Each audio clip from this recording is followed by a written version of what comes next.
Matthew 11:28-30, the centerpiece of the Jesus doctrine. Lumapit kayo sa akin, kayong lahat na nahihirapan at lubhang nabibigatan sa inyong pasanin. At kayo'y bibigyan ko ng kapahingahan. Pasanin ninyo ang aking pamatok at matuto kayo sa akin sapagkat ako'y maamo at may mababang loob. Makakatagpo kayo sa akin ng kapahingahan sapagkat madaling dalhin ang aking pamatok at magaan ang pasaning ibibigay ko sa inyo. Hindi natin pagsasawaang, ulit-ulitin, balik-balikan, at ipangaral ang kaunting verses na ito na naglalaman ng puso ng ministry ni Jesus. Magbigay ng kapahingahan. Kapagod, mapagod. Talagang nakakapagod ang magpagod. Salamat, Panginoon, dahil kayo'y kapahingahan. Sa iba't ibang aspeto ng aming buhay, pahinga ang ibinibigay niyo sa mga tunay na nakikinig sa inyong tinig. Kapayapaan ng loob, katiwasayan ang ipinagkakaloob ninyo. Hindi kabagabagan, hindi hirap, hindi pagod. Nawa papaglinawin niyo aming isip at lalo pa naming maunawa. Palalim ng palalim, pataas ang pataas, at palawak ng palawak ang pag-unawa namin sa tunay na diwa ng inyong kapahingahan. Lead us, teach us, maging sa mga kwentong paulit-ulit namin binabalikan. Bigyan niyo kami ng mga bagong pananaw, bagong kahulugan, para mabuo, maski man lang unti-unti at dahan-dahan, ang aming pagkaunawa sa inyo. Teach us, lead us. Father, we thank you in the name of your Son, Jesus. John 8:3-11, ang walang kamatayang kwento ng babaeng walang katapusan ang pagtuturong pwedeng ibigay sa atin. Dumating noon ang mga tagapagturo ng kautusan at mga Pariseo na may dalang isang babaeng nahuli sa pangangalon niya.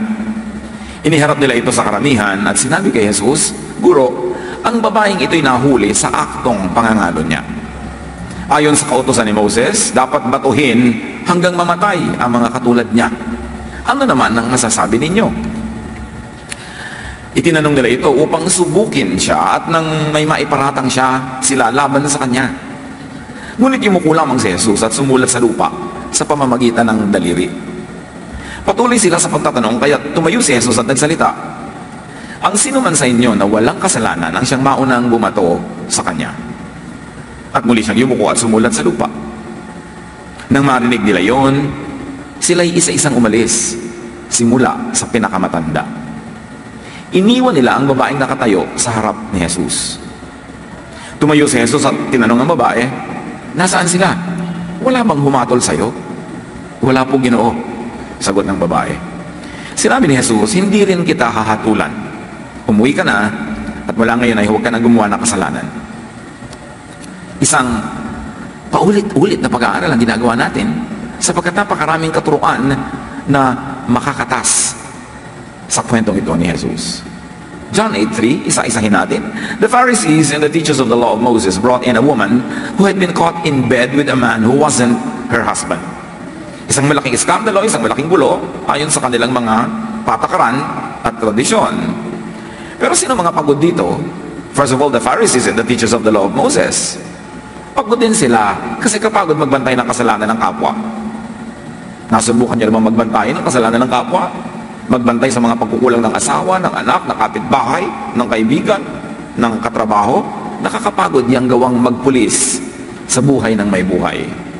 Kaya sabi ni Jesus sa Matthew 7:3, bakit pinapansin mo ang puwing sa mata ng kapatid mo, pero di mo pinapansin ang napakalaking kahoy sa sarili mong mata? So kita-kita natin ay tinuturo ni Jesus, huwag mong pakialaman ng buhay ng may buhay. Huwag mong suriin ang buhay ng iba. Buhay mo ang atupagin mo. May pagod pa dito. The woman who had been caught in the act, pagod din siya. Kasi kapagod maghanap at mag-maintain ng papa or ng mama. Kaya sa babae na nakatagpo ni Jesus sa may balon, nung gustong iayos ni Jesus ang buhay niya, sabi ni Jesus, John 4:16-18, sabi ni Jesus sa kanya, sige, tawagin mo ang mister mo at isama mo dito. I'm reading from the New Testament Pinoy version. Wala po akong asawa, sagot ng babae. Sabi ni Jesus sa kanya, tama ang sinabi mo wala kang asawa. Kasi lima na ang naging asawa mo at hindi mo din asawa ang kinakasama mo ngayon. So, totoo ang sinabi mo. So, pagod na rin ang babaeng ito. Matapos ang 5 lumipas sa kanyang buhay, may ika-6 pa na hindi rin naman niya legally asawa. So, pagod na pagod din ang mga ganitong uri ng tao. Kapagod magsikreto ng affair, kapagod magtago. At kapagod din maghanap buhay sa ganyang paraan. Tulad ng babaeng nasa original kwento natin na ang ating pinakamadaling maisip ay ibinebenta niya ang kanyang katawan. Siguro wala na siyang ibang maibenta at maipaghanap buhay. Kaya kawawa naman talaga ang tunay na kalagayan ng babaeng ito. Tapos inuusig pa siya ng lipunan at siya lang ang babatuhin, yung lalaki, hindi. John 8:3-5, sa pagpapatuloy ng kwento ng babaeng dinala kay Jesus, they made her stand in the middle of the crowd. Then they said, "Teacher, this woman was caught sleeping with a man who isn't her husband. The law of Moses teaches that a woman like this should be stoned to death. What do you say?" Meron na silang malaking omission because the original law says both the man and the woman should be stoned to death. Pero yung mga lalaking pare, yung mga lalaking Pharisees, yung mga lalaking leader ng kanilang lipunan, over time, napilipit nila yung law, yung babae na lang ngayon ang babatuhin. Yung partner in crime, hindi na. So sabi niya, ano masasabi mo tungkol dito? Ano pang nakakapagod mga kapatid? Nakakapagod ang law of Moses. Nakakapagod itong sundin, nakakapagod ipairal, nakakapagod na pasanin araw-araw. Kasi nagsucceed ka na sa law number 1, nag-fail ka sa law number 2, nagsucceed ka sa 9, nag-fail ka sa number 10. James 2:10, pag nilabag ninyo ang isang utos, kahit na sinunod niyo ang iba pa, guilty na kayo sa paglabag sa lahat ng ito. So pakyawan ang law, everything or nothing. When you obey 9 out of 10 and you fail in 10, you fail in all. Nakakapagod. At nakakapagod sumunod, tapos hindi mo nun masusunod, nakakapagod mag-guilty. Kapagod mag-fail, at kapagod magpaka-perfect. Kaya nakakapagod sobra ang buhay. Kaya ang gusto ni Jesus, lumapit kayo sa akin, bibigyan ko kayo ng kapahingahan, kasi alam ko, pagod na pagod kayo. John 8:6-7, balik sa kwento, they asked Jesus this question because they wanted to test Him and bring some charge against Him. Anong charge? Pag pinairal ni Jesus ang kanyang love, sasabihin niya, huwag batuhin, ibe-break niya ang law of Moses, pwede siyang idemanda. Pero pag sinabi niyang batuhin, pinairal niya ang law of Moses, hindi siya madedemanda sa hukuman, pero nilabal niya ang sarili niyang batas of love. Kaya wala kang susulingan, parang lose-lose, kahit saan talo ka. But Jesus simply bent over and started writing on the ground with his finger. They kept on asking Jesus about the woman. About the woman. May mga nagsasabi at nag-iisip na isinusulat ni Jesus doon sa alikabok, kasalanan ng mga taong nandun. About them, not about the woman only. So tanong pa rin sila ng tanong kay Jesus at sinisilip-silip nila siguro yung isinusulat doon sa lupa. So kapagod magtanong, lalo't nagtatanong ka lang para manghuli, para maghanap ng butas, para kasuhan mo isang kapwa. Nakakapagod matanong. Yung lagi kang tinatanong, lagi kang sinusuri, lagi kang tinetest, at kapagod lalong mausig. So lahat doon pagod. Si Jesus lang siguro ang hindi pagod dahil alam niyang i-protect ang sarili niya mula sa panlilinlang na ito ng sanlibutan. Pero just the same, nakakapagod yung ginagawa niya na pinagtsatsaga niya itong mga taong to na kung ano-ano lagi ang issue sa buhay. Matthew 12:7, sinabi ng scripture, imbes na maghandog kayo sa akin, mas gusto kong maging maawain kayo sa iba. So nililinaw dito ni Jesus kung ano talaga ang gusto ng Diyos. Imbes puro handog, puro ritual, puro seremonya, kanya, mas gusto ko na makita sa inyo, yung maging maawain kayo sa kapwa. Yun ang gusto kong offering. Hindi mga baka, hindi mga dugo ng kambing, hindi mga dugo ng ibon. Ang gusto ko, ang makita kong ibinibigay niyo sa akin na handog, yung maawain kayo sa kapwa. I desire mercy, not sacrifice. Baliwala ang pagiging relihiyoso, baliwala ang lahat ng handog, baliwala ang lahat ng gawain, kung di ka maawain sa kapwa. Nababaligtad pa nga kumisan, karelihiyon mo, lalo ka nagiging malupit sa kapwa dahil lalo mong iginigiit yung law of Moses sa buhay ng mga tao hanggang gusto mong batuhin hanggang mamatay ang kapwa mong sa tingin mo'y nagkakasala.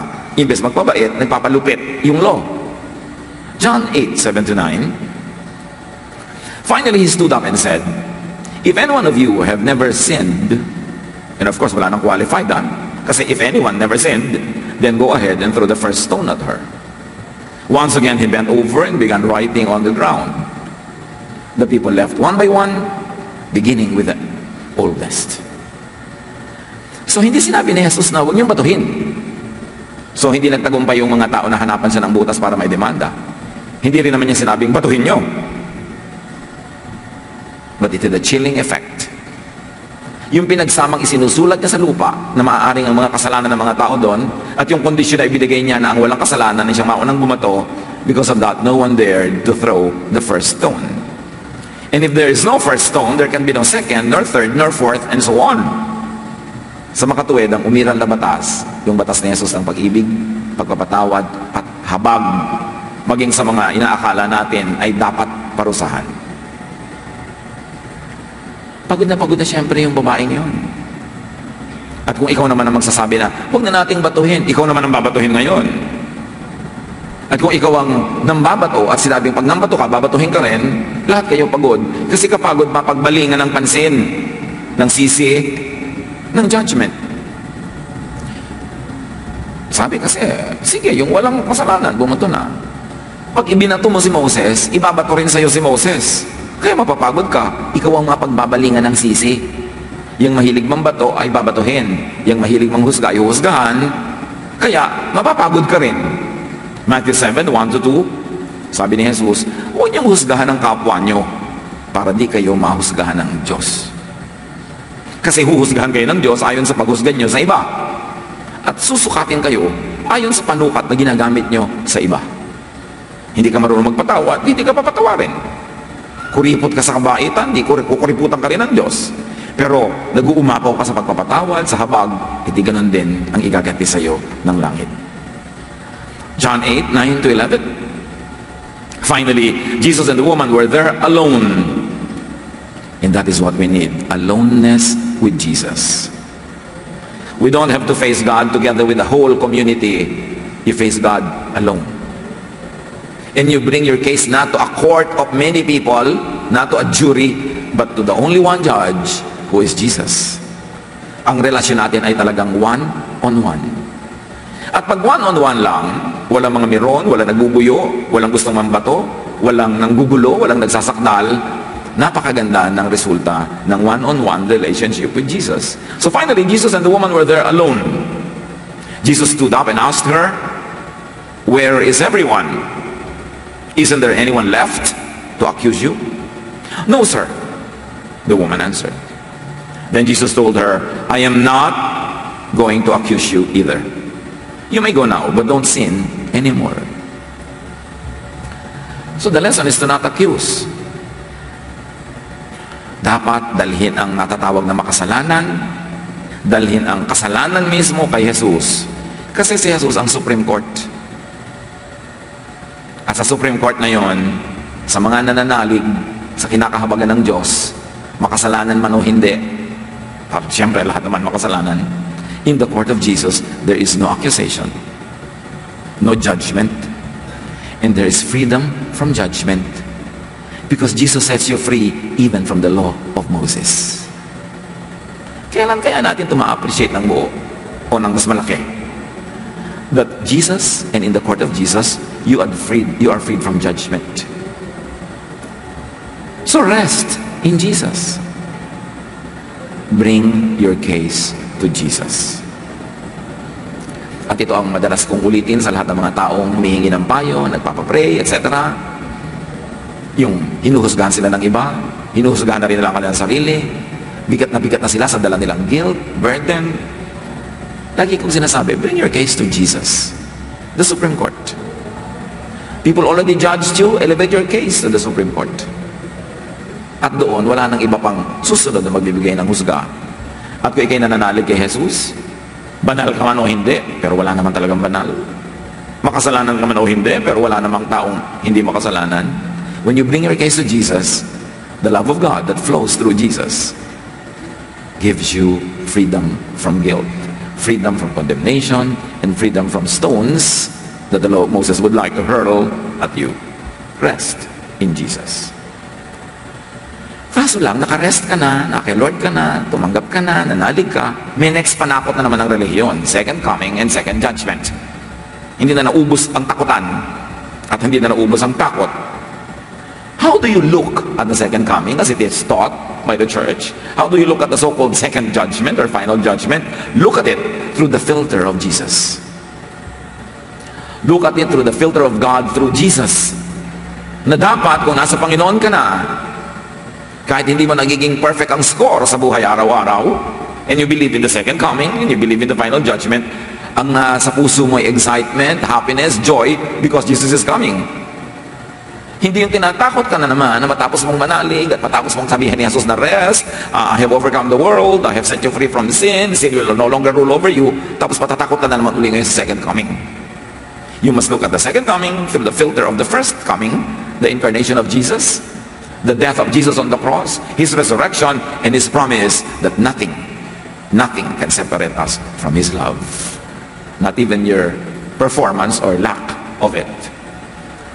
Sa takot ng iba na ito'y gawing lisensya para magkasala, para maging careless sa buhay, lagi na lang nilang ididiin uli na takutin ka ng takutin. But that is not the teaching of Jesus. Habang nabubuhay ka sa fear, hindi mo naiintindihan ang love of God through Jesus. At habang wala kang ginawa kundi takutin din ang iba, hindi mo naiintindihan ang teaching ni Jesus.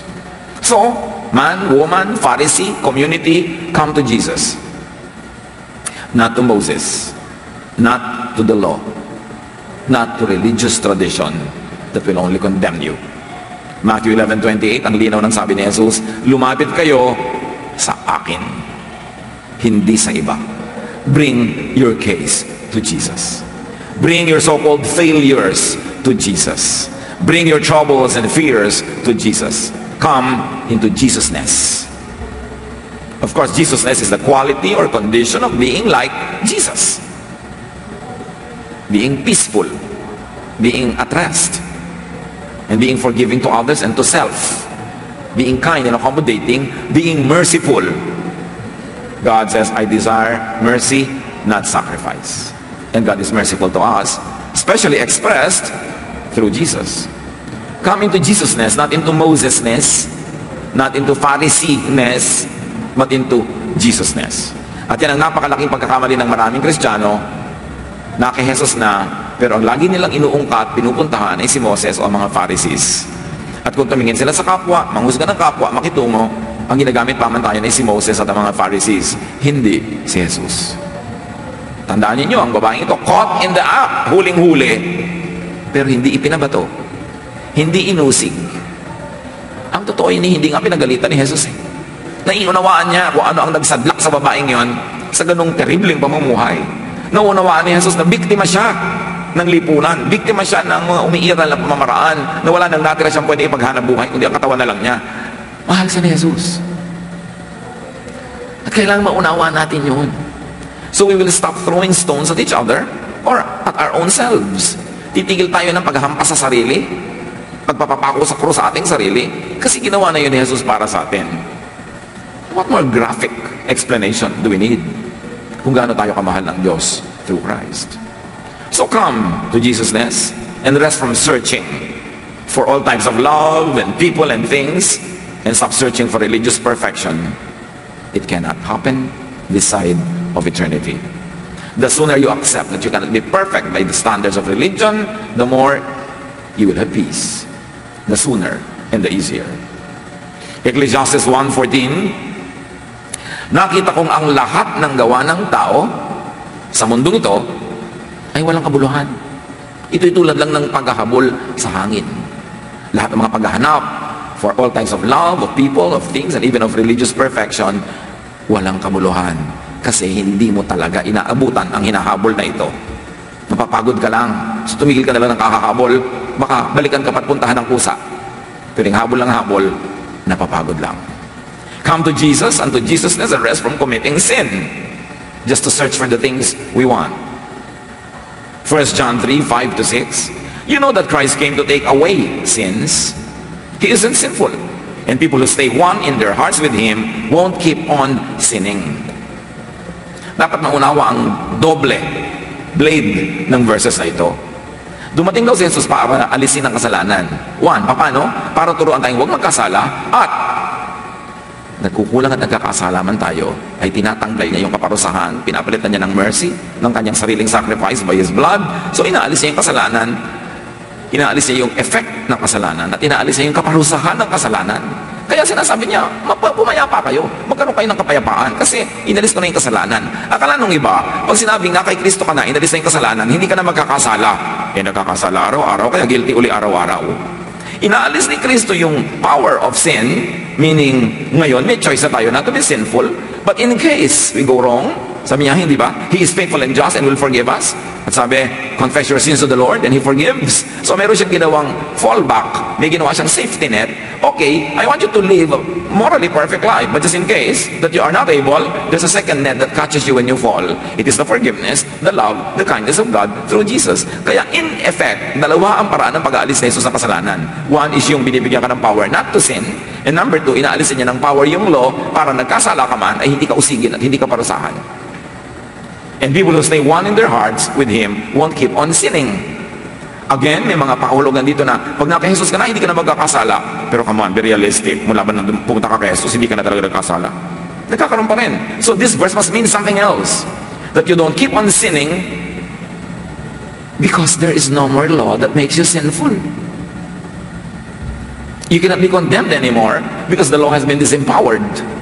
Yung nagsasabing batuhin ka hanggang mamatay, binura na ng kamatayan ni Jesus. Siya na ang binato, namatay na siya, sagot na niya ang lahat ng mananalig sa kanya. So in the eyes of heaven, you cannot keep on sinning. Satan, the accuser, will tell the Father, itong anak mo na to, nagkakasala yan, nagkakasala yan, nagkakasala yan, kahit na born again na yan, kahit nasa church, may kasalanan yan. At sasabihin ng Father, nasa ng kasalanan? Parang wala akong makita. Kasi ang nakikita ng Ama ay yung dugo ni Jesus na nakatakip sa ating mga kasalanan, naghuhugas sa atin, at nagbibigay sa atin ng protection. So in the eyes of heaven, in the eyes of God, we are sinless. Legally speaking, you are declared sinless when you believe in Jesus. But actually, nakikita naman natin marami pa rin tayong pagkukulang. Pero hindi yun ang bibilangin sa court of God. Ang bibilangin ay yung bayad ni Jesus sa ating mga pagkukulang. Kaya sobra pa. Pag naunawa natin ito, matatahimik ang ating loob. Hindi yung para konsintihin natin ating mga sarili sa paggawa ng mali, kundi kung sa mga panahon na nagkukulang pa rin tayo according to the standards of religion, according to the standards of morality, alam pa rin natin na hindi nagbabago ang pagmamahal ng Diyos sa atin, tinatanggap pa rin tayo. So we pick up the pieces, we rise and move on and try to move from one degree of glory to another, knowing that you cannot reach full glory this side of eternity. Pag natanggap natin yung ganon, God remembers that we are dust, doon pa lang tayo matatahimik. So help people stop committing sin by not putting obstacles in their path. Set people free from being condemned. Because even Jesus does not condemn. What is your right to condemn your kapwa-tao? And give people the status of sinlessness by forgiveness, by grace, by cleansing, by the unconditional love exemplified by the Father in the story of the so-called prodigal son. Obvious na obvious ang pagkakamali ng prodigal son, pero pagbalik niya, ni-restore agad ng Father ang kanyang situation, ang kanyang position in the family, at hindi inungkat ang pagkakamali niya, hindi siya sinisi, niyakap siya, at ipinagparty. Yun ang ating Ama na ipinapakilala ni Jesus, pero hindi yun ang Ama na ipinapakilala ng most religions. Most religions, especially those that are based on the laws of Moses, ang ipinapakilalang Ama ay mapagparusa, ang hilig mamalo, laging nagagalit, laging nagpapahirap sa kanyang mga anak. Kaya itinuwid ng Ama yung wrong image na yun by sending His Son Jesus, who is the perfect image of God's kindness. Come to Jesus and rest from hiding. Ito napakahalaga. Rest from hiding.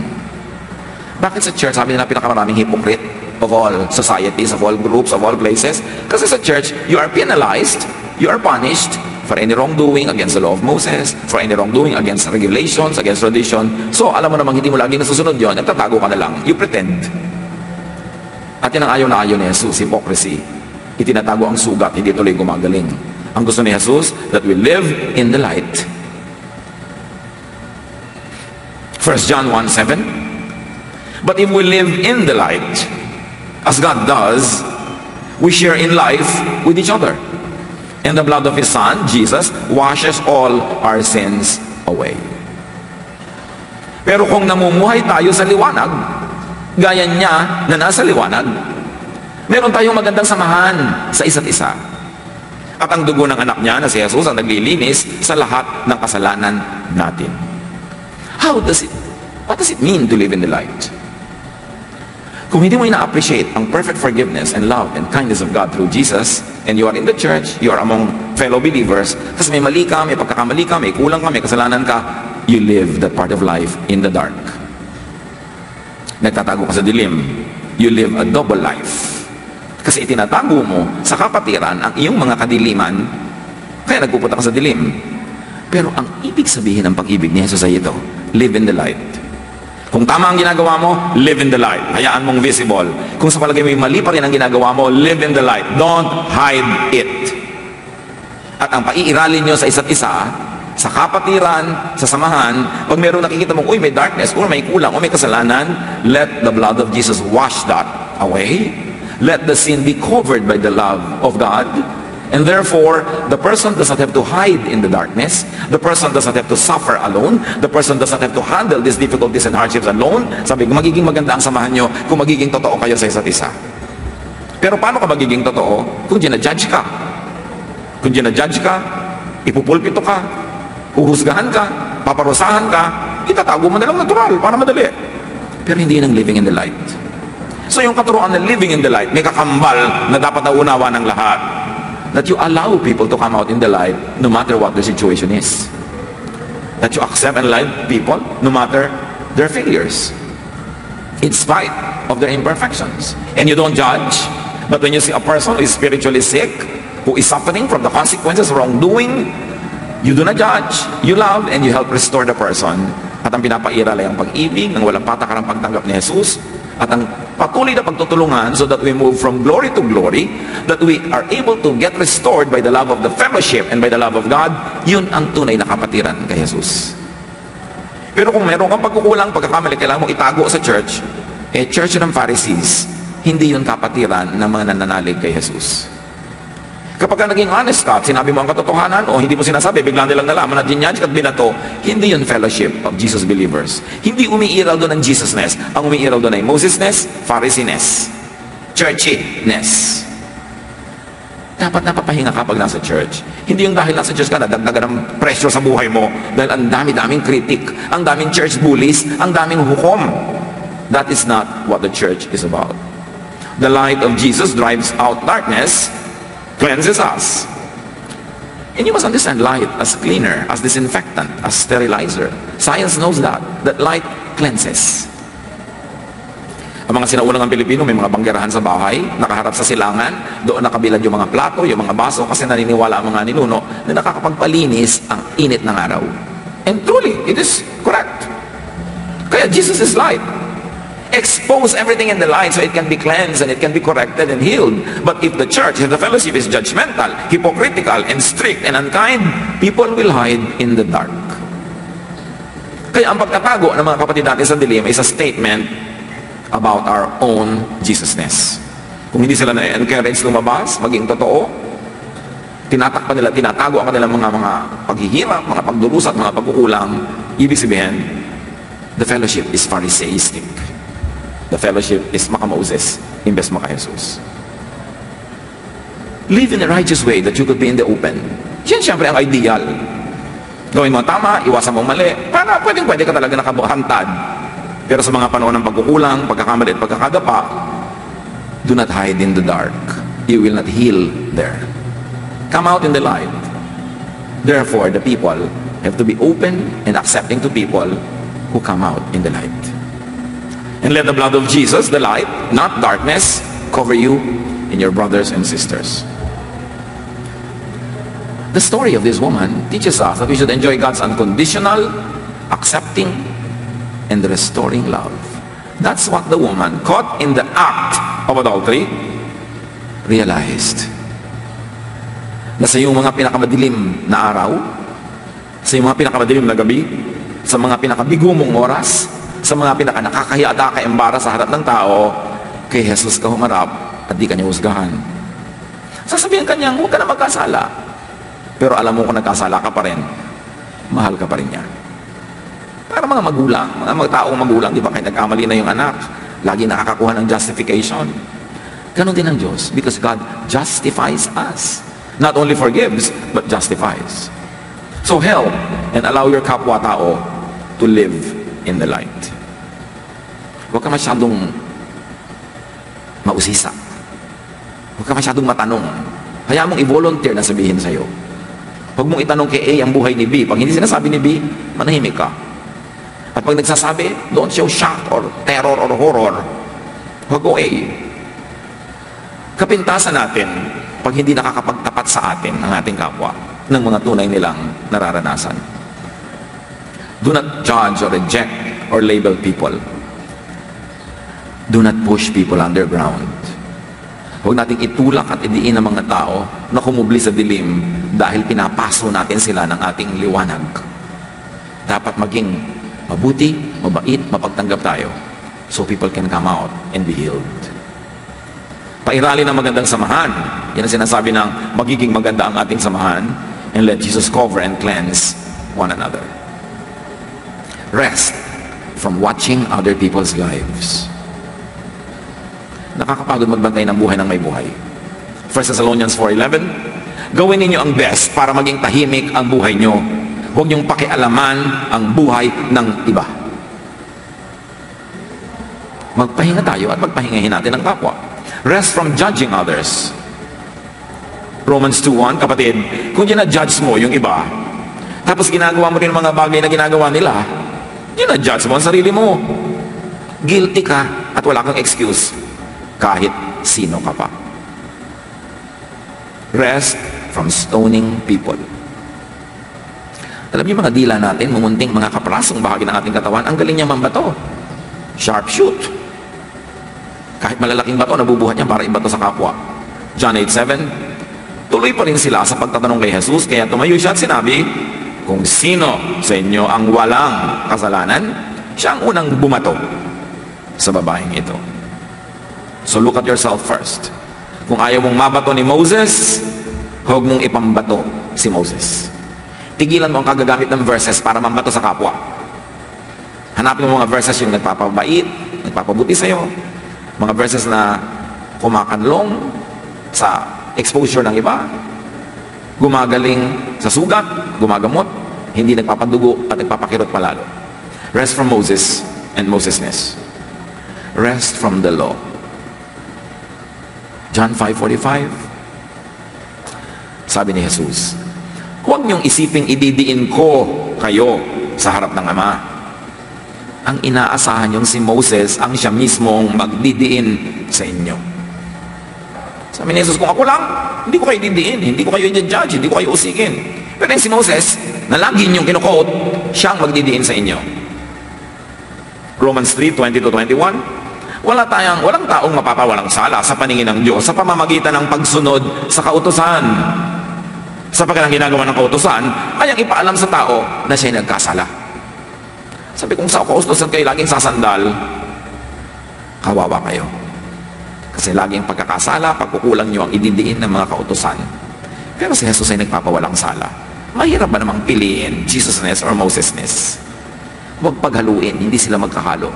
Dumating si Jesus para pawalang bisa ang law at ang pairalin ang the only one law, the law of love. People are not guilty in Jesus. So go into Jesus, go into Jesusness. Ba't natin dinidiin ito? Kasi maraming tao, Christian daw sila, maraming churches Christian daw, pero si Moses ang boss, hindi si Jesus. Dapat linawin natin yan. 1 John 2:5-6, we truly love God only when we obey Him as we should. And then we know that we belong to Him. If we say we are His, we must follow the example of Christ. So lahat ng tao nagsasabi sila ay maka-Diyos, ang halimbawa ni Jesus, ang pamantayan, ang example, ang model, ang method. Obey Jesus in loving others and even in loving yourself. And find rest. Ang hirap-hirap nung nabubuhay sa guilt, kaya maraming depressed. Nagre-religion ka, guilt na inaabot mo, na-depress ka pa, lugi. Find rest.